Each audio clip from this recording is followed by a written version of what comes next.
മദ്യനിർമ്മാണശാല അനുമതി വിവാദം അത് പ്രേക്ഷകർക്കറിയാം. അതിൽ നിന്ന് മുഖ്യമന്ത്രി നിയമസഭയിൽ വിശദീകരണം നൽകി. അഴിമതി ആരോപണം നിഷേധിക്കുന്നു മുഖ്യമന്ത്രി.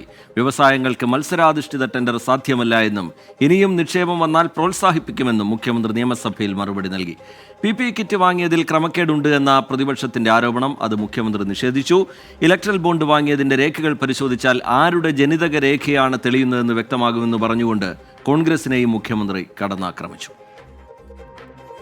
എലപ്പുള്ളിയിലെ മദ്യനിർമ്മാണശാലയ്ക്ക് അനുമതി നൽകിയത് സംബന്ധിച്ചും PPE കിറ്റ് വാങ്ങിയതിൽ ക്രമക്കേടുണ്ടെന്ന CAG റിപ്പോർട്ടിലെ കണ്ടെത്തലിനെ പറ്റിയും മുഖ്യമന്ത്രി എന്തു പറയുമെന്നതായിരുന്നു രാഷ്ട്രീയ കേന്ദ്രങ്ങളിലെ ആകാംക്ഷ.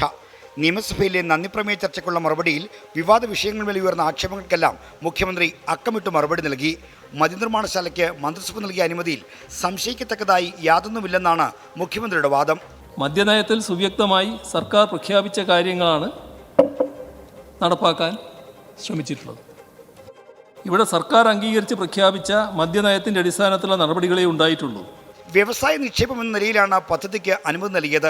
600 കോടി രൂപ മുതൽ മുടക്കുള്ള പദ്ധതി പൂർത്തിയാകുമ്പോൾ 650 പേർക്ക് നേരിട്ട് തൊഴിൽ ലഭിക്കും. വ്യവസായ നിക്ഷേപത്തിൽ മത്സരാധിഷ്ഠിത ടെൻഡർ സാധ്യമല്ലെന്നും മുഖ്യമന്ത്രി വിശദീകരിച്ചു. 600 കോടി രൂപയുടെ വികസന പദ്ധതി പ്രാദേശിക സാമ്പത്തിക വികസനത്തിന് മുതൽക്കൂട്ടാകും. സ്ഥാപനത്തിൻ്റെ ഭാഗമായി നടക്കുന്ന വ്യാപാര ഇടപാടുകളും വലിയ നേട്ടമാകും. 600 കോടി നിക്ഷേപമാണ് പദ്ധതിയിലൂടെ ലഭ്യമാകുന്നത്.